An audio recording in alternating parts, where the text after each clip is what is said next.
Hello everyone, कैसे हैं आप लोग। Welcome to my channel for class 12 business studies और financial marketing management videos. Subscribe my channel and hit the bell icon.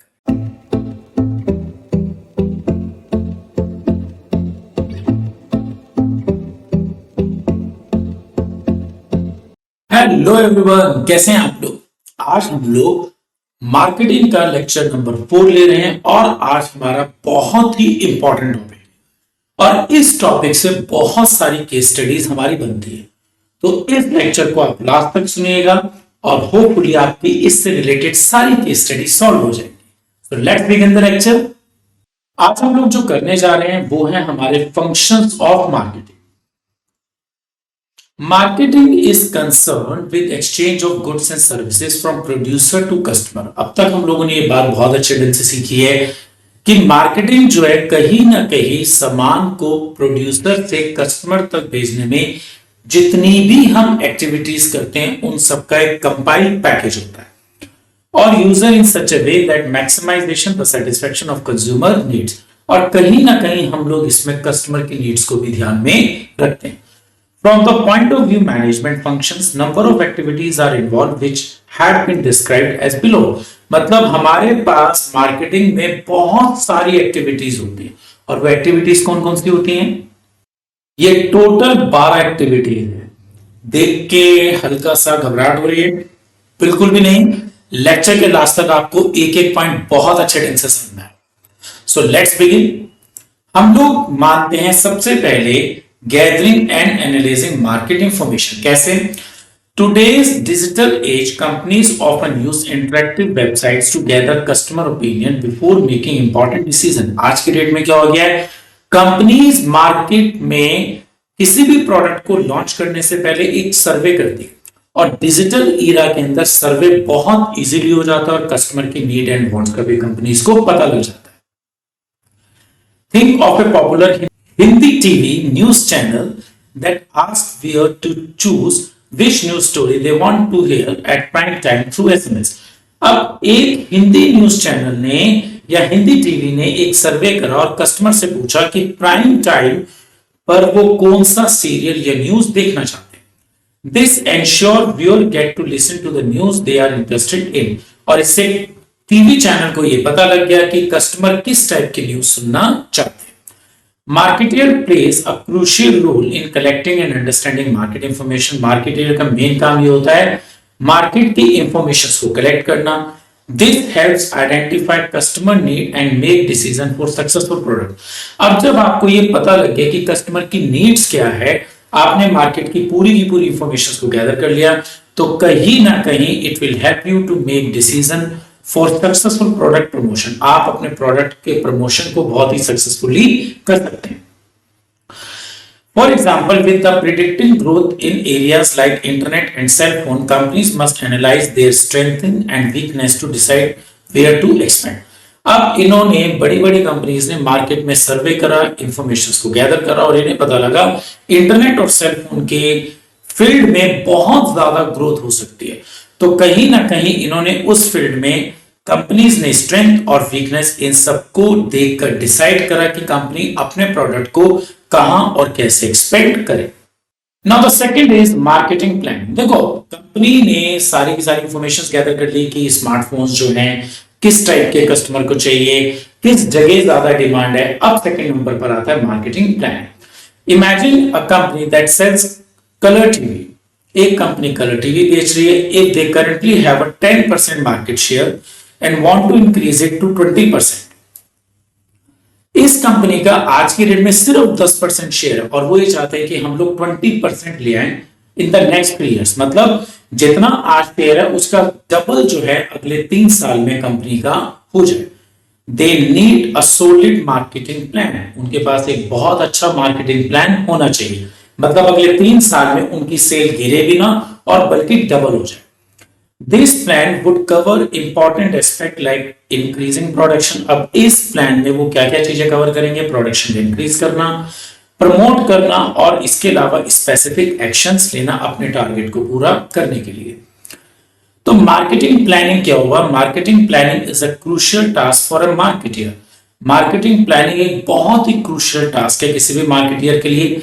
It involve creating effective plan to achieving the marketing goal of the organisation. Marketing planning में marketer बहुत ही effective plan बनाता है ताकि जो भी marketing का गोल है ऑर्गेनाइजेशन का इजीली अचीव हो सके। Now the third is product design and development. Company ने मार्केट से पूरी इंफॉर्मेशन को गैदर किया, उसे एनालिसिस करा, उसके बेस पर मार्केटिंग की प्लानिंग हो रही है। अब आता है प्रोडक्ट का डिजाइन और development. Think about buying a motor bike. आप एक मोटर बाइक खरीदने गए। It is not just about cost and mileage. आप नोटिस करिएगा, आप जब भी बाइक लेने जाते हैं आप सिर्फ कॉस्ट और माइलेज को ही नहीं चेक करते, द डिजाइन मैटर टू। आपके लिए डिजाइन भी बहुत मायने करता है। मतलब सेम कॉस्ट पर अगर एक बाइक आपको लुक्स में पसंद आएगी तो आप डेफिनेटली उस अच्छी बाइक जिसका लुक आपको अच्छा लगा आप उसको ही खरीदेंगे। The shape and style of the bike are part of the product design. जो भी बाइक का शेप है, स्टाइल है, वो कहीं ना कहीं प्रोडक्ट के डिजाइन का एक हिस्सा है। Influencing a decision to bike. जैसे कि मैंने अभी बताया, दो bike same mileage, same cost, same engine power, लेकिन एक का लुक अच्छा है तो कहीं ना कहीं जिस बाइक का लुक अच्छा है वो अपने लुक्स की वजह से मार्केटिंग ज्यादा कर पाएगी।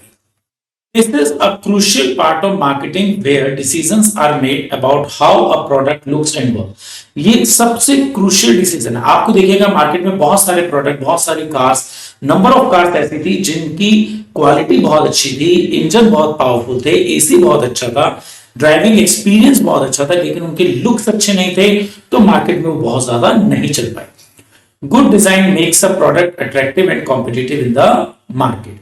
अगर प्रोडक्ट का डिजाइन अच्छा होगा तो कहीं ना कहीं वो अट्रैक्टिव भी होगा और कॉम्पिटिटिव भी होगा। Now the next is standardisation and grading.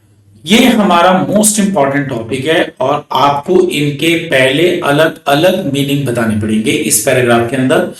Standardisation का मतलब क्या होता है? Standardisation means making goods with set specifications to achieve consistency. Standardisation का मतलब होता है कि प्रोडक्ट को एक स्पेसिफिक सेट स्पेसिफिकेशंस के हिसाब से प्रोड्यूस करना। आप एप्पल का फोन लेने जाते हैं, आप एक अच्छी कंपनी का शैम्पू लेने जाते हैं तो आपको पता होता है कि इनका स्टैंडर्ड बिल्कुल सही है क्योंकि इनको जो प्रोड्यूस किया गया है उसके स्पेसिफिकेशंस फिक्स है।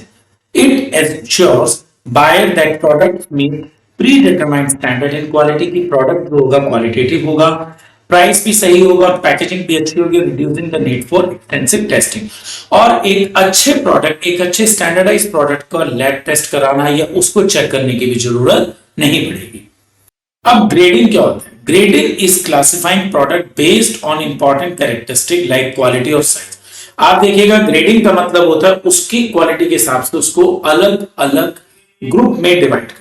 फॉर एन एग्जाम्पल, हम लोग हेयर ऑयल लेने जाते हैं तो कुछ हेयर ऑयल जो होते हैं डैंड्रफ के लिए होते हैं, कुछ आपके ड्राई हेयर्स के लिए होते हैं। तो एक तरीके से उन्होंने इसको ग्रुप अलग अलग बना दिए उनकी क्वालिटी के हिसाब से, और ये जो क्वालिटी के हिसाब से अलग अलग ग्रुप बनाए जाते हैं इसको ही हम लोग ग्रेडिंग कहते हैं। It is vital for products, especially agriculture one like wheat or oranges, not made to fixed specification. Grading ensure product are recognized for their quality. Grading का मेन पर्पस ये होता है कि जो प्रोडक्ट है अपनी क्वालिटी के हिसाब से पहचाना जाए, helping get better prices and higher quality items. Now the fifth is packaging and labeling. As usual यहां पर इन दोनों के आपको अलग अलग मीनिंग डिस्क्राइब करने होंगे पैराग्राफ में। ये भी अपने आप में एक बहुत इंपॉर्टेंट टॉपिक है। पैकेजिंग क्या होता है? सी, ये एक बॉक्स है। एक बॉक्स के अंदर जो भी हमारा प्रोडक्ट था, ये बॉक्स उसका आउटर कवर है। तो किसी भी प्रोडक्ट का जो आउटर कवरिंग पार्ट होता है जिससे कि वो प्रोडक्ट बहुत प्रोटेक्टेड और सेफ रहता है, इसको हम लोग पैकेजिंग कहते हैं। Packaging means creating the outer covering for product. Packaging का मतलब होता है किसी भी प्रोडक्ट का आउटर कवर होना। It is crucial for protecting items and serve as a promotional tool. और ये बहुत ही इंपॉर्टेंट होता है क्योंकि कहीं ना कहीं ये प्रोडक्ट को बचाकर तो रखते ही है किसी भी हार्म से, और ये हमारे प्रमोशन मतलब मार्केटिंग में भी हेल्प करता है। आपको देखिएगा जितने भी चिप्स के पैकेट होते हैं उनकी पैकिंग ही उनको बहुत ज्यादा अट्रैक्टिव बनाती है उनकी डिमांड को राइज करने के लिए। For example, think about popular brand like Maggi or Clinic Plus. Their success is not just about the product but also how it wrapped. अब आप मैगी को देख लीजिएगा, इसकी सक्सेस अपने प्रोडक्ट के साथ जितनी है उसके अलावा पैकिंग की वजह से भी ये बहुत सक्सेसफुल है।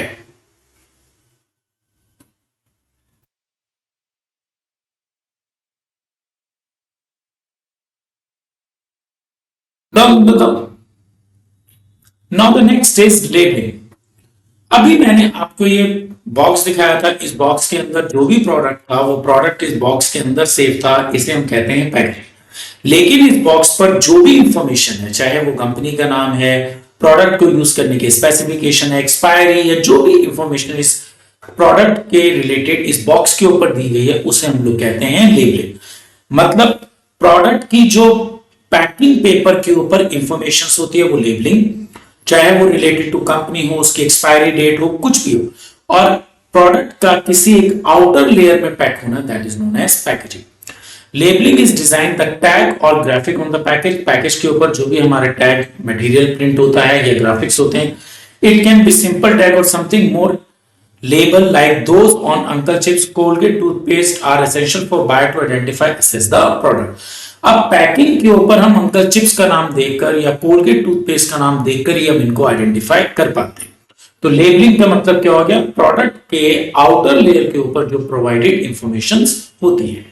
Packaging and labelling are foundation of modern marketing. आपको देखिएगा जितना प्रोडक्ट बहुत खूबसूरती से पैक होगा और उसके ऊपर इंफॉर्मेशन इतने अच्छे ढंग से दी जाएंगी, वो कहीं ना कहीं मार्केटिंग में हेल्प करता है।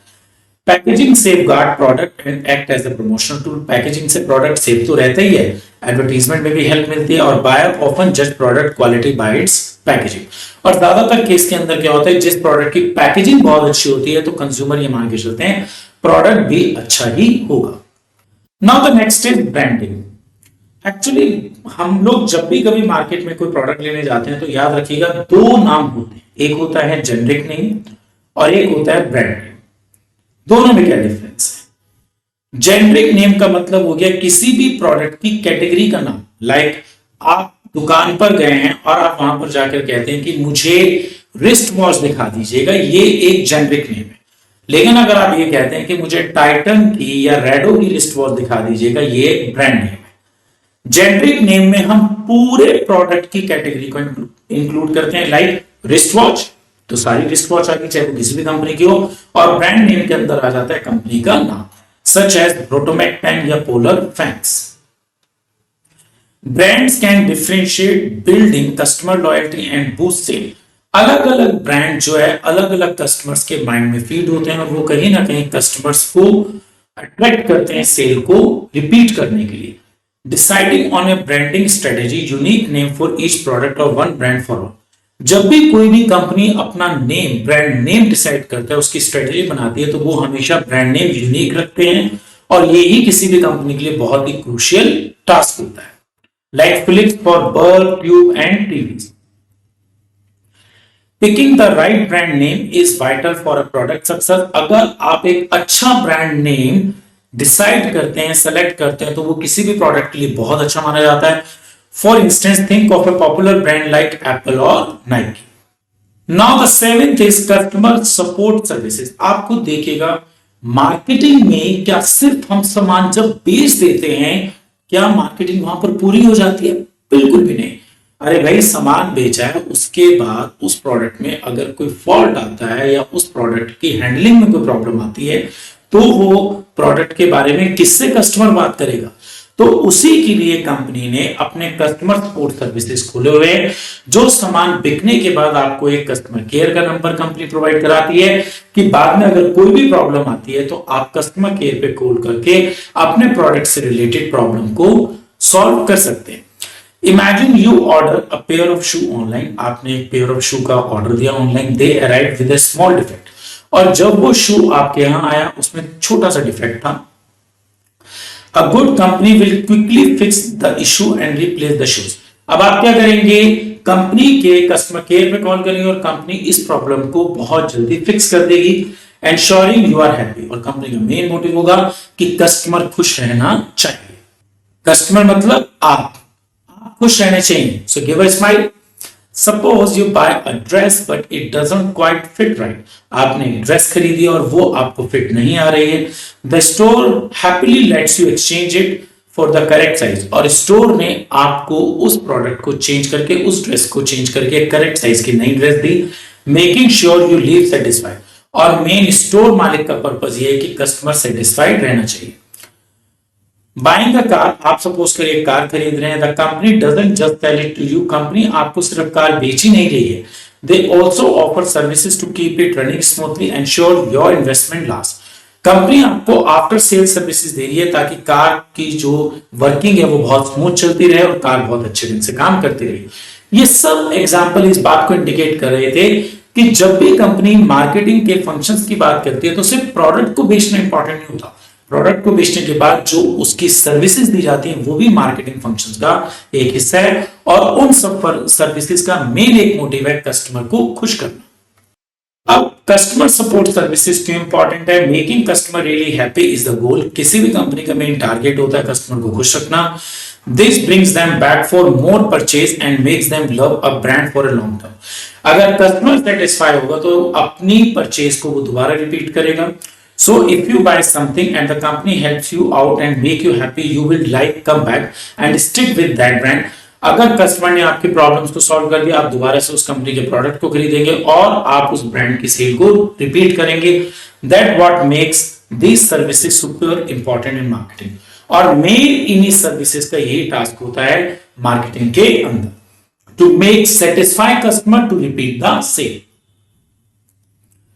Now the pricing of product, आपको देखिएगा जब भी कभी कोई कंपनी किसी भी प्रोडक्ट का प्राइस डिसाइड करती है तो वो दो तरीके से सोचती है। पहला, अगर कंपनी सोचे मुझे मार्केट शेयर लेना है, मतलब मार्केट में सबसे ज्यादा अपना प्रोडक्ट बेचना है, तो वो हमेशा प्राइस को लोअर साइड रखेगी।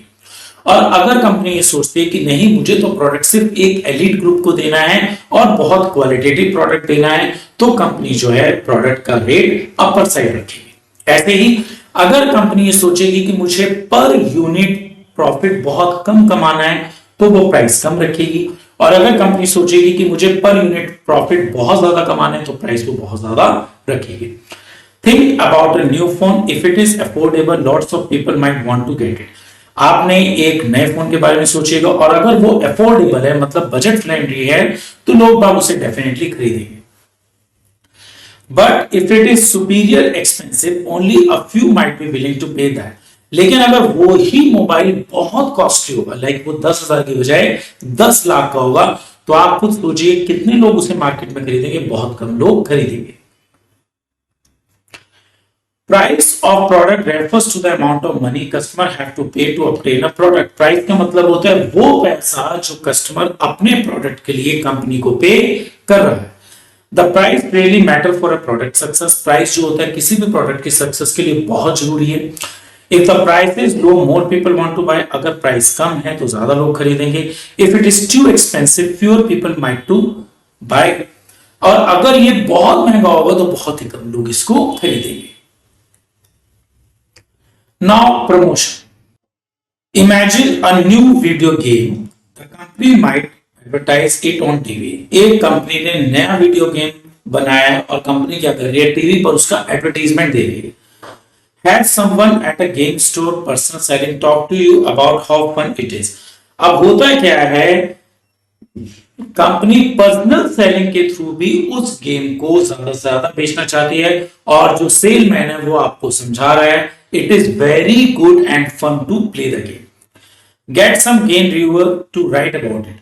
अब धीरे धीरे कंपनी ने क्या किया, अपने प्रोडक्ट को प्रमोट करने के लिए जिन लोगों ने इस गेम को खरीदा था उनसे फीडबैक लिया और उनको पब्लिक में एक्सपोज करा and offer discount for the first week. और अगर कंपनी ने यह भी बोला कि जो लोग फर्स्ट वीक के अंदर इस प्रोडक्ट को लेंगे, इस गेम को लेंगे, उन्हें एक स्मार्ट अमाउंट ऑफ डिस्काउंट दिया जाएगा। तो अल्टीमेटली अगर आप देखो इस पूरे के पूरे एग्जांपल के अंदर कंपनी वो सब काम कर रही है जिससे कि उसका ये नया गेम मार्केट में परचेज किया जा सके, लोग ज्यादा से ज्यादा इस गेम को खरीदे। Promotion of product and services involve informing the customer about the firm product. Promotion में क्या होता है कि हम किसी भी प्रोडक्ट और सर्विसेज के बारे में कस्टमर को इन्फॉर्म करते हैं, उसके फीचर्स के बारे में बताते हैं and persuade them to purchase this product. और कहीं ना कहीं प्रमोशन के थ्रू हम कस्टमर को इन्फ्लुएंस करते हैं कि वो हमारा प्रोडक्ट खरीदे। नॉर्मली प्रमोशन में हम चार चीजों को बहुत ज्यादा करते हैं: प्रोडक्ट से रिलेटेड एडवर्टीजमेंट देना, पर्सनल सेलिंग कराना, पब्लिसिटी करना और सेल प्रमोशन एक्टिविटीज का यूज करना, लाइक डिस्काउंटिंग और कोई भी बाय वन गेट वन का offer. Physical distribution, remember physical distribution और ट्रांसपोर्टेशन ये दो ऐसे टॉपिक हैं जिसमें कहीं ना कहीं स्टूडेंट कंफ्यूज हो जाते हैं। इसको बहुत ध्यान से समझिए।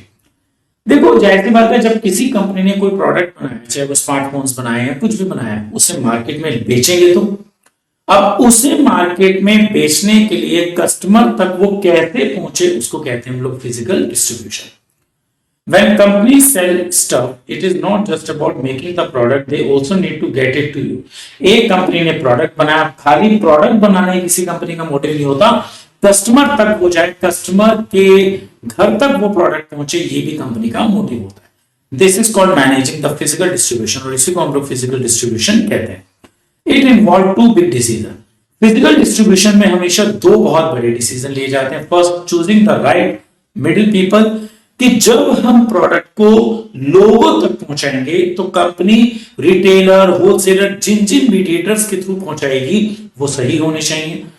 Deciding how the product goes from the maker to you, product company से आप तक कैसे आए, किसी रिटेलर के थ्रू आए या होलसेलर के थ्रू आए। Think of a new phone, the company decide whether to sell it a store और in bulk to a big shop. अब कंपनी ये सोचेगी कि जो मीडिएटर है वो कोई रिटेलर होना चाहिए या किसी होलसेलर के थ्रू आप तक पहुंचाया जाना चाहिए। सेकेंड डिसीजन है moving the product to you, how the product gets from where it is made to where you want to buy. अब इसका प्रोडक्ट का मूवमेंट कैसे, मतलब फैक्ट्री से वो आप तक कैसे पहुंचे। Imagine a toy factory, they decide how many toys to make and where to keep them and how to bring them to the toy store. मतलब कंपनी फैक्ट्री में कितने टॉयज बनाए, स्टॉक में कितने रखे, उनकी स्टोरेज को ध्यान कैसे रखे और उसके ट्रांसपोर्टेशन का ध्यान कैसे रखे। तो मेनली ये जो उनके दो डिसीजन होते हैं आपके फिजिकल डिस्ट्रीब्यूशन में बहुत ज्यादा इंपॉर्टेंट माने जाते हैं। Now the next is transportation. अब हमने ये तो सीखा कि कंपनी अपने प्रोडक्शन हाउस से कस्टमर तक सामान जो है पहुंचाने की जो स्ट्रेटेजी बना रही है, वो स्ट्रेटेजी जो होती है फिजिकल डिस्ट्रीब्यूशन होता है। लेकिन वो रोड के थ्रू जाए, एयर के थ्रू जाए या सी वेज के थ्रू जाए, ये होता है transportation. Transportation involve moving goods from where they are made to where they are need for people to use. Transportation में क्या होता है, सामान जहां से बना है और जहां पर कस्टमर की जरूरत है वहां तक पहुंचाना, चाहे वो सी वेज के थ्रू पहुंचाया जाए, रोड वेज के थ्रू पहुंचाया जाए, एयर वेज के थ्रू पहुंचाया जाए, that is transportation. Think about tea made in Assam, चाय हमेशा असम में प्रोड्यूस होती है। It is not just enjoyed in Assam, लेकिन आसाम में ही सिर्फ उसको एंजॉय नहीं किया जाता। In need to reach places like Tamil Nadu, Punjab, Jammu and Kashmir, Haryana, Rajasthan. This is because people who want the tea are scattered in different part of the country. अब ये जो चाय आसाम में हुई है, ये जम्मू एंड कश्मीर भी जाएगी, पंजाब जाएगी, हरियाणा जाएगी, सब जगह जाएगी। क्यों? क्योंकि चाय पीने वाले लोग तो सब जगह हैं, पूरे इंडिया में हैं वो लोग। Imagine a company that make smartphone, ऐसे ही एक कंपनी स्मार्टफोन बना रही है। They need to think about how to move the phone from factory to the people who buy them. अब बेसिकली कंपनी जिस फैक्ट्री में फोन बना रही है वहां से अलग अलग कस्टमर तक सामान कैसे जाए, किस कस्टमर तक हम सामान इजीली पहुंचा सकें, ये सब डिसीजन जो होते हैं हम ट्रांसपोर्टेशन में लेते हैं। This help them decide if they should use trucks, planes or other means to get the phone to the right place. इसमें हमेशा इस बात पे ध्यान दिया जाता है कि प्रोडक्ट जो है ट्रक्स के थ्रू जाए, प्लेन एरोप्लेन के थ्रू जाए या किसी और मीडियम के थ्रू जाए। Now the last is storage और वेयरहाउस। देखो, सामान फैक्ट्री में बना, बट आपको क्या लगता है वो जिस टाइम बना सारा का सारा तभी कंज्यूम हो जाएगा? बहुत से ऐसे प्रोडक्ट होते हैं जैसे गेहूं साल में 3 महीने ही बनती है और उसके बाद आपके उसका जो प्रोडक्शन होता है 3 मंथ्स होता है एंड देन उसके बाद उसका कंजम्पशन तो पूरा साल चलता है। तो इसका मतलब गेहूं को जब खेतों से लाया जाता है तो उसको कहीं तो स्टोर किया जाएगा ताकि वहां से हम पूरा साल कंज्यूमर तक पहुंचा सके। तो इसका मतलब प्रोडक्शन जब किया जाता है, ये कोई जरूरी नहीं है कि जैसे ही प्रोडक्शन हुआ वो product hand to hand consume भी होगा। वो प्रोडक्ट जो है प्रोड्यूस होने के 1 महीने बाद, 10 दिन बाद या 6 महीने बाद भी कंज्यूम हो सकता है, तो तब तक उस प्रोडक्ट को हम लोग स्टोर करेंगे। For example, think about a company that produce umbrella, they need to store a certain number of umbrellas to meet demand during rainy season.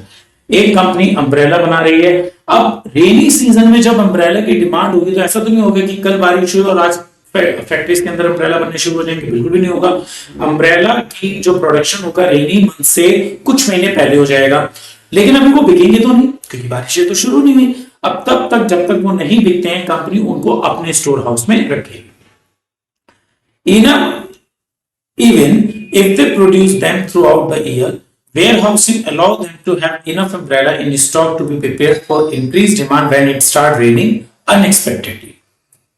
अब होता क्या है कि जब तक रेन नहीं होती, अम्ब्रेला की डिमांड अनएक्सपेक्टेड नहीं बढ़ जाती, तब तक कंपनी अपने स्टोर हाउस में इसको रखेगी। तो स्टोरेज और warehousing become essential because there are often a gap in time between when the goods are produced and when they are sold. सामान के प्रोडक्शन से लेकर बिकने तक में हमेशा एक टाइम गैप रहता है। This gap can occur due to irregular demand. ऐसा क्यों होता है? क्योंकि कभी कभी डिमांड बहुत इरेगुलर होती है, जैसे वुलन गारमेंट्स की डिमांड जो होती है बहुत इरेगुलर होती है बिकॉज ऑफ सीजनल प्रोडक्शन, जैसे एग्रीकल्चर गुड्स वगैरह। तो इन सब रीजंस की वजह से सामान को हमेशा स्टोर में रखना पड़ता है। हाउ आई थिंक कि आज आपको ये लेक्चर बहुत अच्छे ढंग से समझ में आया होगा। स्टार्टिंग में जब आपने 12 हेडिंग देखे होंगे तो आपको लगा होगा अरे ये तो बहुत सारे हैं, हम कैसे तैयार कर पाएंगे, बट होपफुली आपको ये सब बहुत अच्छे ढंग से समझ में आ गया और अब आप इनको बहुत इजीली तैयार कर सकते हैं। एज आई ऑलवेज सेज, पढ़ाई कभी भी मुश्किल नहीं होती, सिर्फ उसे आसान बनाना पड़ता है। आप स्क्रीनशॉट लीजिएगा, रेगुलर इनको रिवाइज करिएगा, पढ़ाई बहुत आसान हो जाएगी। Thank you.